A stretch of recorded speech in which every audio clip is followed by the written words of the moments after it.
Hello friends, ఇదిగోండి పట్టుబడి మొదలైందండి. వల అవుతున్నారు, చీకట్లో వచ్చారండి వలలు. అదిగోండి వలలు సలెత్తిపోతుంది అంటున్నారు, శీతాకాలం వల.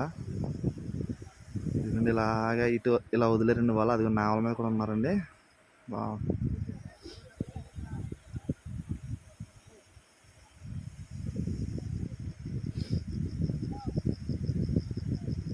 అది నా పక్కన టాటర్ ఉంది, ఆ లైట్లే టాటర్.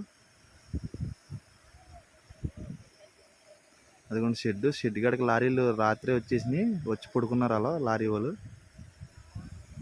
ఇది మా పక్క చెరువు, రొయ్యల చెరువు.